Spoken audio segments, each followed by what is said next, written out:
Genitals या गुप्तांगों का काम है शुक्राणु बनाना ताकि आप बच्चे पैदा कर सकें, और ये बनते हैं टेस्टिकल्स में। बाकी स्तनपाइयों की तरह इंसानों में भी 2 टेस्टिकल्स होते हैं। ये लिंग के ठीक नीचे स्क्रोटम नाम के थैलीनुमा अंगों में मौजूद होते हैं। ज्यादातर पुरुषों में एक टेस्टिकल दूसरे से बड़ा होता है। 1 सेकंड में ये टेस्टिकल 1500 शुक्राणु बना सकते हैं, यानी एक दिन में कुछ 10 करोड़। लेकिन इन्हें पूरी तरह तैयार होने में कई हफ्ते लगते हैं, और इसके लिए इन्हें नॉर्मल बॉडी टेम्परेचर से कम तापमान की जरूरत होती है।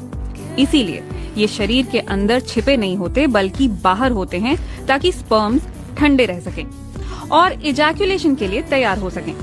इजैक्यूलेशन के दौरान जो शरीर से बाहर निकलता है उसे सीमन कहते हैं, और सीमन का सिर्फ 5% हिस्सा ही स्पर्म से भरा होता है। बाकी 95% होता है प्रोस्टेट और दूसरे ग्लैंड्स का बनाया सामान। एक इजैक्यूलेशन के दौरान करीब 10 करोड़ स्पर्म्स रिलीज होते हैं, और इन करोड़ों में से 1 लकी स्पर्म अंडे के साथ फर्टिलाइज कर पाता है। सीमन का काम होता है इन स्पर्म्स को सुरक्षित रखना। सीमन का 2/3 हिस्सा आता है सेमिनल वेसिकल्स नाम के ग्लैंड से, जो कि ब्लैडर के ही पास स्थित होते हैं।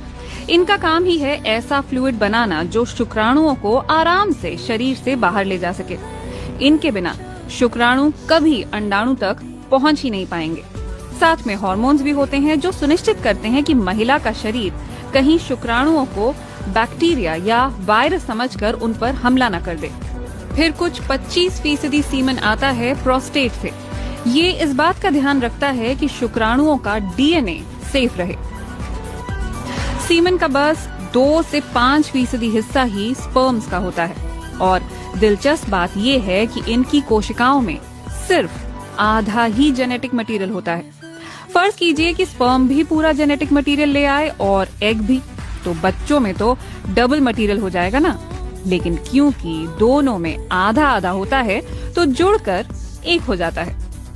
वैसे स्पर्म्स की सबसे दिलचस्प चीज होती है उसकी पूंछ, जिसे फ्लैजिलम कहा जाता है। इसी की मदद से स्पर्म एग तक तैर पाता है।